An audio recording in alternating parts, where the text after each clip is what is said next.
Isang OFW sa Saudi Arabia na naman. Naku, namumuro na Dating OFW. Isang dating OFW. Ayan, paki-edit na lang po yung ating title. Dati na yan. Isang dating OFW sa Saudi Arabia na hindi umano natanggap ang indemnity pagkatapos ng 10 taong serbisyo, nagreklamo.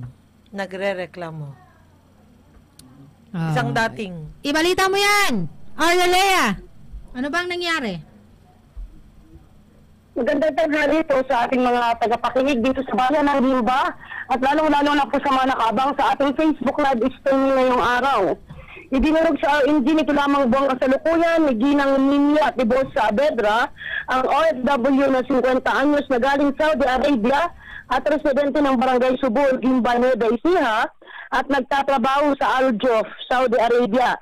Nasa 10 taon na siya sa kanyang amo na si Ata Yusuf Al-Wassam ng Al-Jof, Saudi Arabia.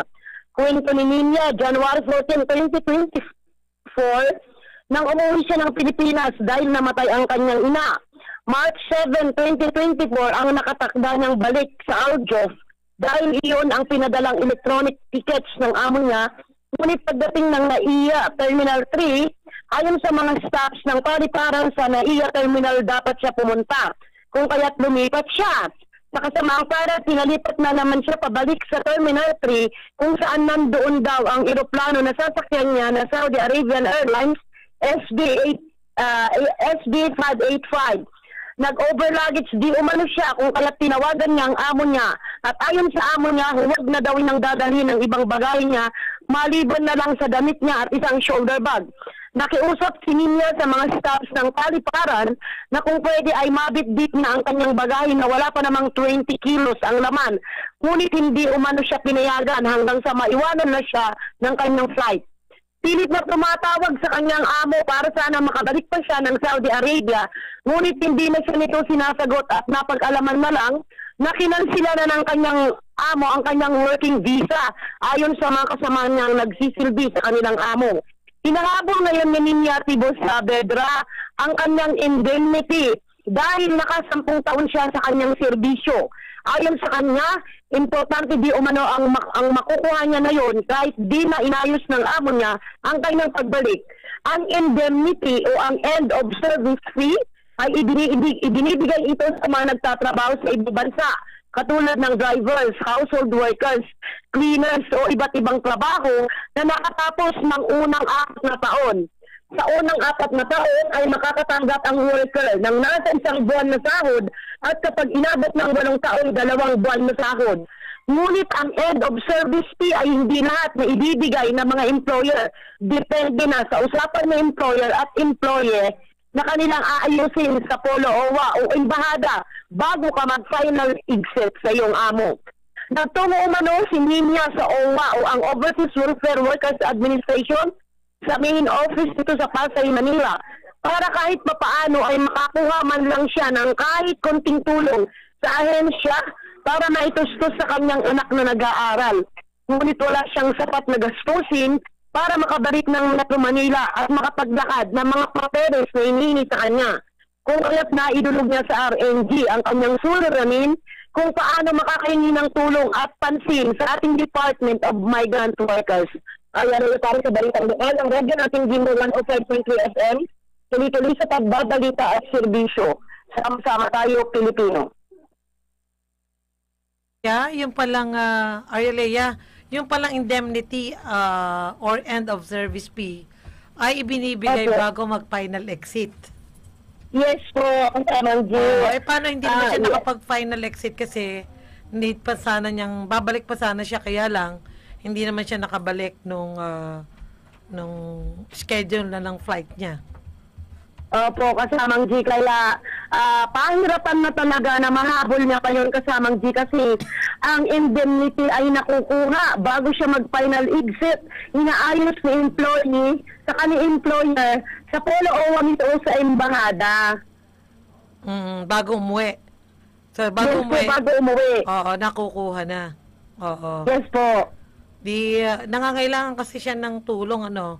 Ang isa po pwedeng gawin ni Nimia ay ito, madali lang ilapit ito sa sa DSWD kasi tumutugon sila sa ganitong mga transportation at saka mga distress OFW na kailangan nila pag nag-aayos ng mga ganyang bagay. Kung pupunta siya sa Manila, pwede siyang dumaan sa DSWD ron o kaya naman dito sa Cabanatuan City kung yun ang pinoproblema niya. At kung willing siya ayusin. Kasi siguro, nakakakita rin siya ng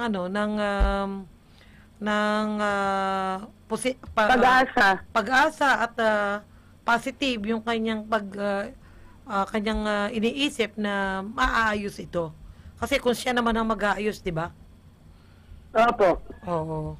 At tulungan na rin siya ng Department of Migrant Workers kung paano yan. Opo.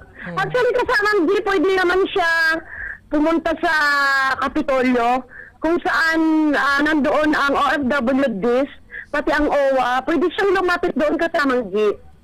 Ayun. Sige, total naman, taga dyan sa barangay nyo, dalawa yung po pwedeng niyang puntahan na inilalapit.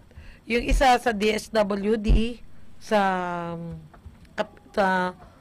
Mabini Extension yun yung opisina doon. Opo, ipaprocess lang yun. Tapos sa Kapitolyo po pwede rin. Kung wala siya pamasakay papunta ng Cabanatuan, dumaan na siya sa opisina ni Mayor. Baka abutan siya doon kung pamasahe lang naman. Sasabihin ni Mayor, sige, bumaba ka doon. Andun yung ating DSWD sa baba. Bibigyan niya ng kapirasong sulat o mas gano'n, kinakailangan lang ituro kung ano ang pwede niyang gawin. Opo. Sige. Okay. Oo, medyo matagal-tagal na rin yung kaso niya no? Opo. At nabalitaan ko kasamang G at kasamang Army, naglalakad siya ng special power of attorney. Bakit? Mukhang kasama sa requirement. Mukhang kasama sa Bakit kailangan ng special power siya yung nagre-reklamo? Anong gagawin niya sa SPA? Sino ba nag-require ng SPA niya? Sa daw po, sa OWA daw po kasi balak ng mag-file ng kaso o magpapal ng kaso ang OWA ang magdadala doon, ang magpapadala. So kaya lang maraming proseso, kailangan niya ng ang OWA. Yes. Oo.